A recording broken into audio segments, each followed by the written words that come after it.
Radio. You're listening to PetLifeRadio.com.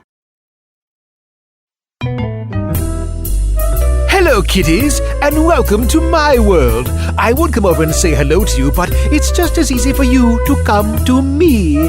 Yes, come in. You've come to the right place. This is where you'll learn everything there is to know about your furry feline friends. I'm talking about cats. Yes, I know, we are positively perfect pets. What do you mean I have attitude? Why, of course I do. I'm a cat. It's called Cattitude. As I was saying, this show is all about cats. Cats and, cats. So let me introduce you to my assistant and host of Cattitude, Tom Doc. Okay, Tom, tell them how wonderful we cats are. It's okay, you have my permission. Welcome to the Cattitude channel on Pet Life Radio. I'm your cat host with the most.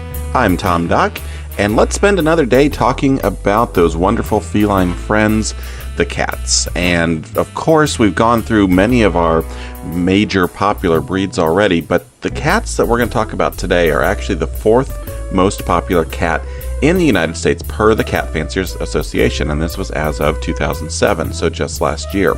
I'm talking about, of course, Abyssinians, and we'll also spend a little bit of time talking about their long-haired cousins, the Somalis.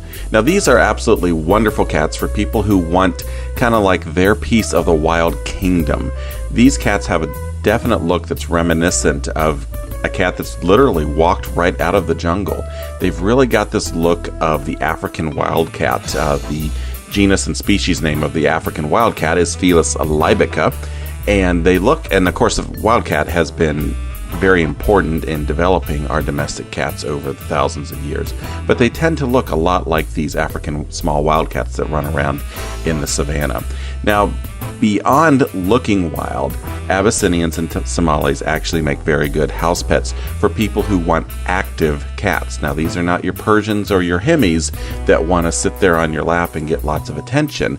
They do want attention, but they are intensely curious, good problem solvers, and from what I've read from breeders, basically, many people who have Abyssinians often will not want anything else as a pet. Now, I've not owned Abyssinians myself. I've not really even dealt with any in the veterinary trade or the pet trade, but they certainly have piqued my interest as I was doing my research about them. I also want to spend a little bit of time talking today, after we get back from our second break, about those two nasty retroviruses that we hear about all the time, and that's feline leukemia and feline immunodeficiency virus. And of course, these are very important things, very important diseases that you all need to know about. And even though you may not think it could happen to you, I've got a few things that I can tell you about these two diseases. So without any further ado, let's go ahead and take our first break. Let's hear from our sponsors, hear what they have to say, and also thank them for allowing this wonderful show to go on. In fact, all the shows on Pet Life Radio.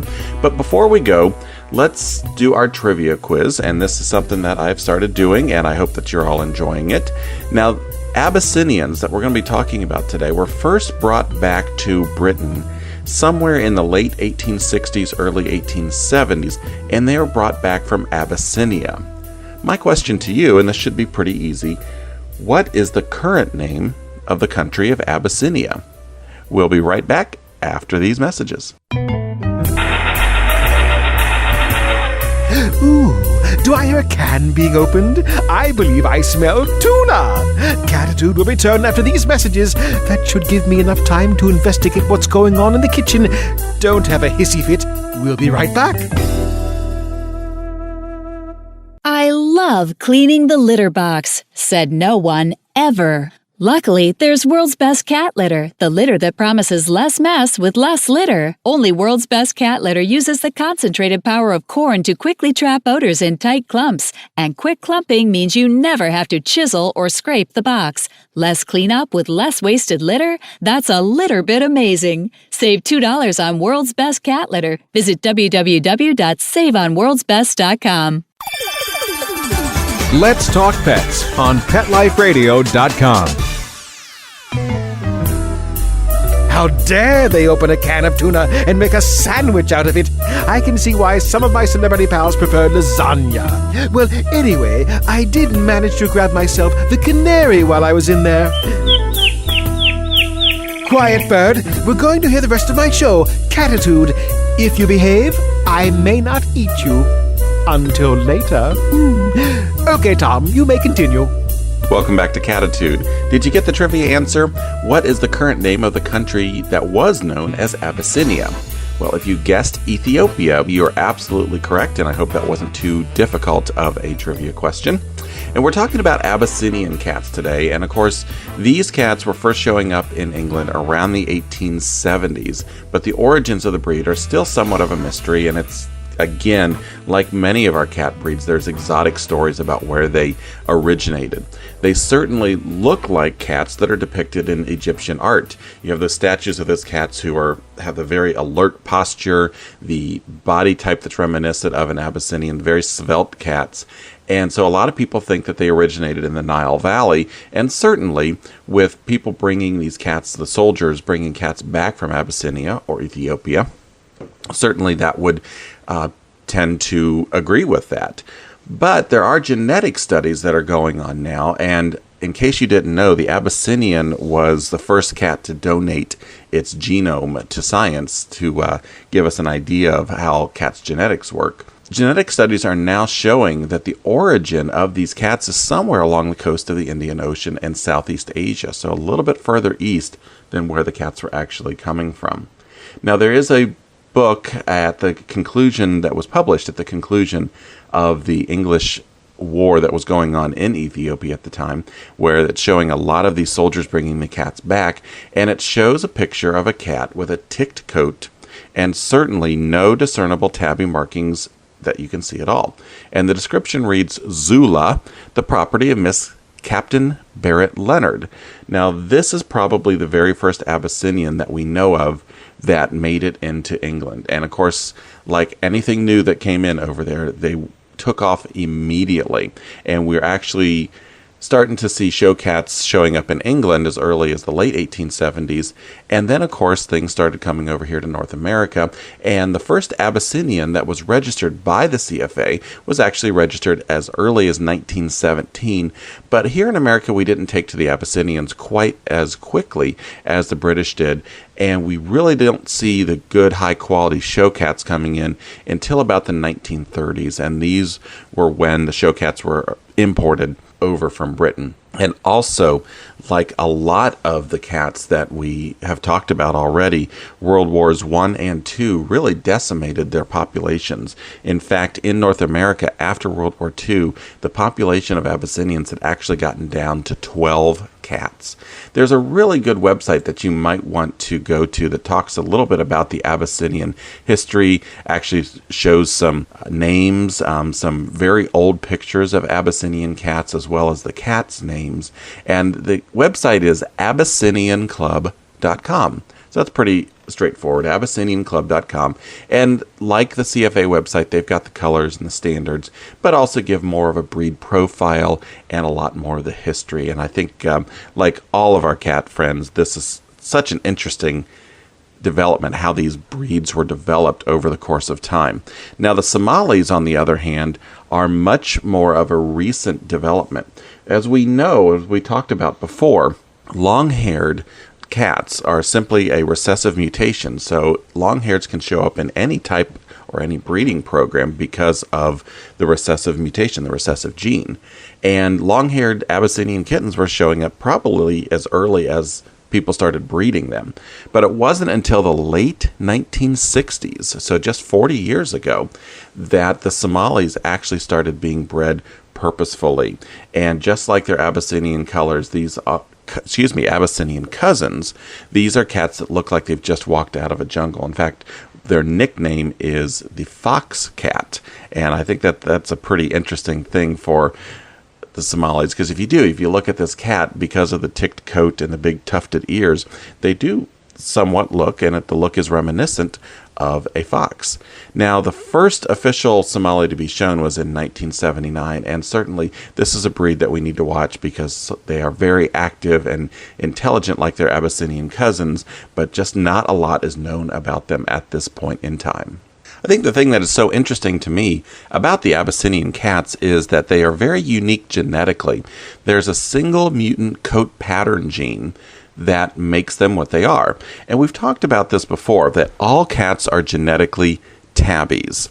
And you get some of these cats like the solid color Persians that don't show any tabby markings. Well, if you get them in a strong enough light, you'll probably see some striping, and certainly anyone who has raised cats knows that most kittens are born with tabby markings on their tail. Now, tabbies can come in basically three patterns. You have your typical mackerel pattern, which is a striped, and this is what you'd see in wildcats. The stripes, it's got the M on the forehead, and this is because of the banding of each hair shaft has banding of color on it, which is dark at the tips and light at the roots, and it's alternating, and it gives you that striped appearance. And certainly it's a type of camouflage. Now, the second type is the tabby that we're more used to, and that's the classic or blotched. Some people will call it a spotted tabby, and instead of the stripes running the entire length of the cat, what you have are spots because those stripes are broken up. Now, this is also very interesting genetically because it's not a single gene as far as the splotching or the blotching of the cats go. It's actually polygenes, so cats who have more of these genes are going to show more of a spotting type of coat coloration. And our third tabby, of course, is who we're talking about today, and that would be the Abyssinians, and they're known as the ticked tabbies. Now, again, they're just like tabbies in that they have the 4 to 6 bands of color. Now, Somalis, being long-haired, will have up to 12 bands of color, but they don't have as much coloration in the guard hairs, and so you get more of this ticked pattern. In fact, when it was first shown in England, people called it the hair cat or the bunny cat because the coat is very reminiscent of a rabbit. In fact, if you look at them and look at a rabbit side by side, it would be very difficult to tell which is which if you didn't see the body type or even the head of the animal. So they're very unique genetically. They come in several different colors. Right now, the ruddy, which is the typical Abyssinian color that you see, is the main color. And then there's reds, blues, and fawns. Now, when these first came over, silver was a very, very popular color. And so back in the late 1800s, early 1900s, there were lots of silver Abyssinians being shown in the show ring. However, it's not as popular anymore, although we are starting to see a little bit of a comeback. Silver is not recognized at all by the CFA. Now, again, if you would like to see what these colors look like, you can always go to the CFA website, and there's a beautiful cat, a blue Abyssinian female that's the 10th best cat in championship. You'll find that on their championship page, and she's just absolutely gorgeous. Her name is Zender's BBC Late Night, and you can see why people become so infatuated with these cats. Just looking at her head, you can see the alertness and the intelligence behind the eyes.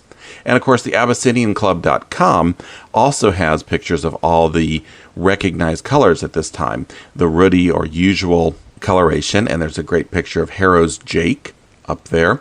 And what I really like is the sorrel or the red. And we have double trouble there, and I think given the posture that she's showing in this picture, it's probably very true. She's kind of stretching and looks like she's about to dig her paws into something or her claws into something. There's blue Abyssinians and also fawn Abyssinians listed on this page. So that's a good place for you if you want to start learning more about Abyssinians and taking a look at what their coloration looks like. Again, AbyssinianClub.com. Now let's talk a little bit about their body type. Now, certainly we know that they're not the heavy cobby body type that we see in our Persians and exotic shorthairs, but they're really not as angular or as long as the Siamese. They're really kind of somewhere in between. And just like Goldilocks said, they're kind of just right. First thing that you're going to notice is the large almond-shaped eyes, and right behind that is the large flaring ears with tufts. These cats always appear to be listening intently no matter what is going on. Very unique body shape. Again, it's not the Siamese and it's not the cobby Persian type, but it's a long cat, it's a lean cat, but also a very powerful cat. They've got a pretty long tail, which I think is very important to them because they do like to be up vertically. They're very active and very independent cats. I kind of talked about that already, but they do tend to be very gentle and affectionate to people. All the websites that I looked at and all the breeders that I talked to said that they're not always the best choice for a multi-cat household, especially if you have a preference for female cats, whether it's they're so demanding or because they tend to get into the other cat's territory. I'm not sure why, but everybody repeated that everywhere that I looked. The nice thing is they are very quiet cats, even when they're in heat. They don't have the loud, boisterous voice of our Siamese. Probably one of the drawbacks, although this would be something that I would actually probably enjoy, would be the fact that these guys are very busy and they're very good problem solvers. And so a lot of things that I read said that they know how to open latches for cabinets, open doors, and of course, anything can grab their attention. They might be watching birds out in the yard run around, and they'll do that for hours until you start the can opener. Well, we know that that's very typical of all of our cats, but this is definitely a cat that you're going to have to interact with, and you need to give them lots of vertical places to go. These are cats that truly seem able to defy gravity. There's no place in the house that they can get. They love to be up vertically, so definitely want to get tall scratching posts, scratching trees to make sure that they can get up and explore the vertical part of your household. They are pretty easy to groom. Even the Somalis, the coat doesn't tangle easily. So both the Abyssinians and Somalis, just a good brush down once a week would probably be the best thing as far as maintaining their coat, bathing just as needed when they get dirty. There are some famous Abyssinians out there. I've already mentioned Cinnamon was the first cat to have its genome published, and we're very thankful to that because we can learn lots about genetic diseases that are affecting our feline friends. And if you are a Disney buff, you might remember Jake, the cat from Outer Space. This was a Disney movie way back in the 1970s, so I guess I'm kind of showing my age a little bit. And Jake was actually played by a brother and sister Abyssinian, Rumpler and Ambler. So if you get a chance, check that out too. That seems like it's a pretty fun movie. Health-wise, Abyssinians and Somalis are pretty healthy cats. They do have a couple genetic concerns that breeders are working on, like most purebreds, trying to breed out of the breed, and that is a pyruvate kinase deficiency, which is an enzyme very important for the health of red blood cells. If you're deficient in this enzyme, your red blood cells don't do as well, they don't mature as well, and they tend to be removed from the system by the spleen, and so what happens is you tend to be anemic, and that's what happens with these cats. They also have more fragile red blood cells for a reason that's not quite known at this point in time, but the increased osmotic pressures in the bloodstream a lot of times will break apart their red blood cells. They also, one final thing to watch for is progressive retinal atrophy, and that's where the cats basically go blind, and this starts happening about 3 to 4 years old. So the unfortunate thing is a lot of times these cats have already bred and passed these genes on, and they are looking at a lot of genetic testing for some of this. The pyruvate kinase deficiency does have a test that you can get from a couple of the veterinary colleges across the United States. So that's a little look at our Abyssinians and our Somali friends. Certainly a cat for someone who wants an active cat, but not a cat that's going to do well in a multi-cat household. We need to take a quick break, and when we come back, we're going to focus in on those nasty diseases, feline leukemia and feline immunodeficiency virus. We'll talk about what they are, what they do, and how they can affect your cat, and maybe think about whether or not you should be vaccinating for them. So stay tuned. We'll be right back after these words.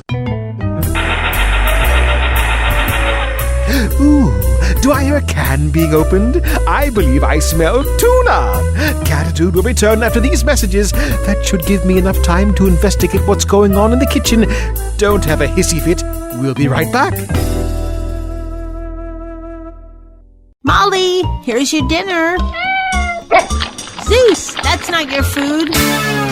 Don't let that happen to your precious cat. Elevate your cat's eating experience with the Cat Tree Tray. The Cat Tree Tray keeps your cat's food off the floor and conveniently located on the cat tree. It's the perfect way to eat.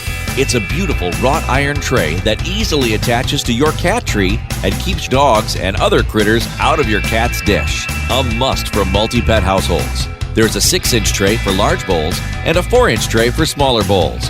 Purchase your cat tree tray today. Go right now to cattreetray.com.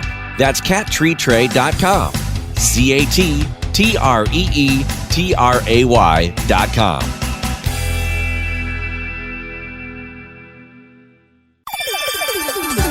Let's Talk Pets on PetLifeRadio.com. How dare they open a can of tuna and make a sandwich out of it? I can see why some of my celebrity pals prefer lasagna. Well, anyway, I did manage to grab myself the canary while I was in there. Quiet, bird. We're going to hear the rest of my show, Cattitude. If you behave, I may not eat you. Until later. Okay, Tom, you may continue. Welcome back to Cattitude. Once again, this is Tom Doc, and we just spent a little bit of time talking about Abyssinians, but now we're really getting into my favorite part of the show, and that's talking about the cat's health. And as some of you may have seen in some newspaper articles recently, we know that there's about 81 million cats out there in North America, but the unfortunate thing is that our cats don't get the same level of veterinary care as our dog friends do. And so what happens is not only is it a monetary thing where people will spend less money on their cats, but many cats just don't go to the veterinarian at all. And I think because of their independent nature and their ability to take care of themselves, some people think that cats really just don't get sick, or that there's not much out there that's going to bother cats. But we as cat lovers know that that's definitely not the case. There are two very serious diseases that sometimes I think people forget about, and that's the feline leukemia virus and feline immunodeficiency virus, or you could also, to a certain extent, call it feline AIDS. A lot of people will overlook these, and one of the reasons is simply that the leukemia virus, when it first came around, when we first started seeing it in the 60s and 70s, was so serious, and then we came out with a vaccine so quickly, and really we cut down the number of cats that were affected by this. But there's still a lot of cats out there that are infected with the leukemia virus, and you may not know it because they aren't going to show any signs. Let's do a little history here, first of all. Both of these viruses, the leukemia virus and the immunodeficiency virus, are retroviruses. Now, you may think that retro is good because you like listening to 80s music, and you have no idea how much that hurts me to say that 80s music is now retro. But retroviruses for cats are not good, and in fact, they're not good for people either. Both of these viruses are related to HIV, which is the cause of human AIDS. Now, all of these viruses have RNA as their genetic material. You may be familiar with DNA as the genetic material, but RNA is also a very important component of our bodies, carrying out the messages that the nucleus of the cell, that the DNA is wanting the cell to do. And what happens with these little viruses is they will insert their RNA into a cat's cell or a human cell. Any retroviruses can do this. And then that RNA switches to DNA, and it will actually insert itself into the chromosome of that animal. And so now they're hidden from the body's defenses. The body doesn't know what's going on. There's no signs. There's no symptoms. And so they'll lay dormant for months or even years. And I'm sure that you've heard that with the AIDS virus, that many people don't know that they've had the AIDS virus until 5, 6, or even 7 years go by. Like the AIDS virus as well, leukemia and feline AIDS hinder the host's immune system. So what happens basically is the cat's going to become more susceptible to normal, common infections, and these simple infections then all of a sudden become life-threatening. Now, even though its name suggests that it's cancer, feline leukemia is not a cancer, but the virus can cause cancer in the cat. In fact, this disease is associated with more illnesses and more deaths of cats than any other infectious agent. Experts are estimating that the prevalence of feline leukemia is probably 2 to 3% of the cat population. So that means about somewhere around 2 to 2.5 million cats in North America are potentially infected with feline leukemia and could potentially spread the virus. Also, the feline immunodeficiency virus, we don't have as good of numbers, but it is estimated that probably about 1 million cats are affected with that disease as well. Carriers of both of these diseases, both leukemia and both AIDS, appear to be healthy, and they're not going to show any signs of illness. And so this could be a problem for you. If you are out one day and you've got your cat friends at home and you drop by a rescue facility, a humane society, wherever you like to go, and all of a sudden, wow, here's a new cat, and wow, it's tugging at your heartstrings. You've got to get that cat. You take the cat into the new household. Well, if you've never tested your original cat, or if you don't test this cat, now there's a problem where you could get some cross-contamination, and both animals could get the disease. Now, how are these diseases spread? Well, first of all, feline leukemia is spread through intimate contact of cats. So this is a social contact disease. These are cats who are grooming each other a lot or sharing their food and water bowls. Pregnant cats, nursing cats, can also pass this virus on to their kittens. It is possible that your cat can get it outdoors being in a fight, but generally, from what we've seen, most cats get it because they're sharing a household with a feline leukemia positive member. And that's why it's so important to test your cats. Now, the feline AIDS virus is spread among fighting cats. So as you would think, this disease tends to be a lot more common among the outdoor male cats. And again, this is why it's so important to test your cats for these diseases so you know what their status is. And before I forget, let me just reiterate a point here for you. It is not possible to get feline leukemia or feline AIDS from your cat. They are totally separate from the human AIDS virus. Although they are related, you're not going to get AIDS from your cat. There's an association out there, the American Association of Feline Practitioners, or the AAFP, and they do recommend that you test your cats routinely. And so this means whenever you bring a new cat in the household, if your cat tends to go outdoors, we a lot of times talk about not letting our little kitties go outdoor, but let's be honest, a lot of us do let our cats go outside. You want to test them at least once a year to see if they've got either leukemia or AIDS, because again, they're not going to show signs. If your cat is sick, regardless of any past testing, you should test them again, because again, this disease can be latent. You may not have seen a positive result on the earlier tests. So don't be surprised if you have a sick kitty, you take it to your veterinarian and they say, let's test for leukemia and AIDS. Now, again, before you adopt any cat, have the cat tested. The good news in all of this, the viruses are not very hardy. They don't survive outside the body very long, and this is true of the human immunodeficiency virus as well.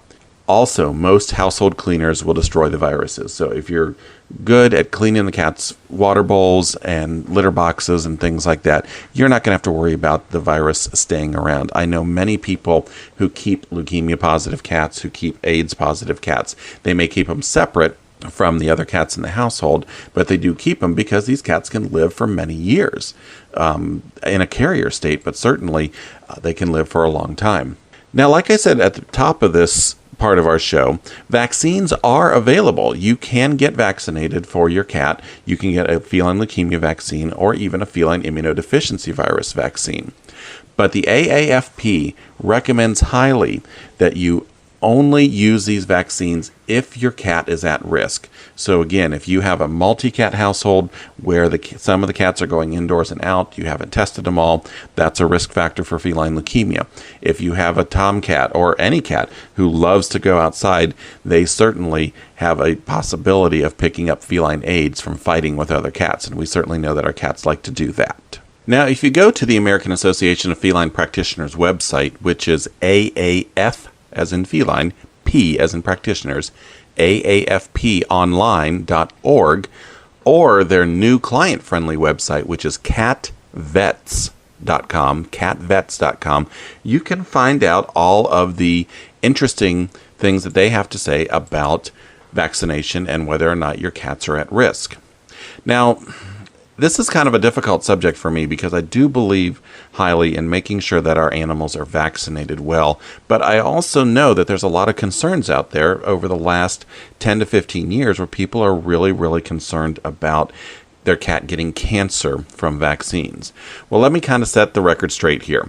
Your cat, it is possible that a vaccination or any injection could actually cause what's known as a fibrosarcoma, which is an aggressive sort of cancer that you may have been hearing about. What you probably aren't hearing about is that the chances of that happening, per the best studies that we have right now, are about 1 in 30,000. They actually did a retrospective study a few years ago and looked at 61,000 cats, and there were only 3 sarcomas in the whole group, and I think 2 of them were on the same cat. And so they figured out mathematically and statistically that it's probably about 1 in 30,000. And it can happen from any injection. It's happened from vaccines. It certainly happened from other injections. And it's because of the cat's immune system.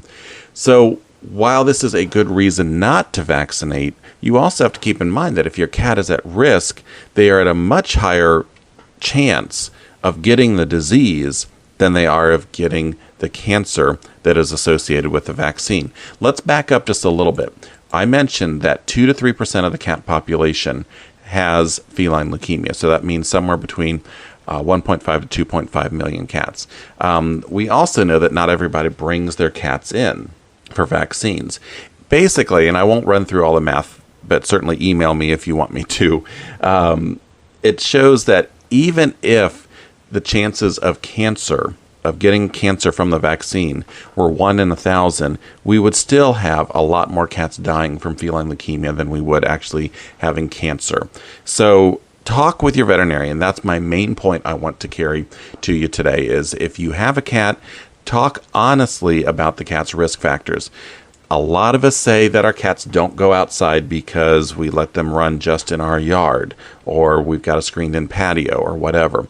But, let's be honest with our veterinarian and say, well, he does go outside. He usually doesn't leave my sight, but I know that he could. He could dart under a bush. He could get scared by a loud car backfiring, or maybe a loose dog running through the neighborhood. So let's be honest and talk with our veterinarian, and then the veterinarian and their staff can actually talk with you and know whether or not it's going to be important to vaccinate your cat. So despite all the doom and gloom of all this, the outlook for cats is very, very promising. We know that we've reduced the number of cats with leukemia because of vaccinations, and we're really focused now on testing of cats and wellness protocols over just indiscriminate vaccination. We really are trying to do what's best for the pet. And when we do what's best for the pet, that's what's best for you guys too, because we know how much you love and adore your little furry feline friends. So that's my little take on retroviruses today. I hope that you learned a little bit. And we're going to be getting another show ready for you. I'm actually going to be heading out to Las Vegas again for the Radio, Television, and News Directors Association. We spend a lot of time at the Veterinary News Network actually focusing on the health of these animals, and we want to make sure that these stories are getting out to you. So watch your local news, watch your paper. If you don't have a pet column in your paper, write the editor and ask for one. Maybe your veterinarian would be interested in providing a weekly column, and certainly here at the Veterinary News Network, we can help with that as well. So I hope you all have a great day. Go love on those little kitty cats, and we'll talk with you next time here on the Cattitude channel at Pet Life Radio. Thanks for listening. Want to know what cats like to eat for breakfast? Mice Krispies, of course. Learn everything there is to know about cats on Cattitude with your host, Tom Dock. Each week, we'll spotlight a cool cat breed, give up-to-date advice on cat health, and check out spiffy new cat products. So curl up on the couch every week for a perfectly enjoyable time on Cattitude, every week on demand, only on PetLifeRadio.com.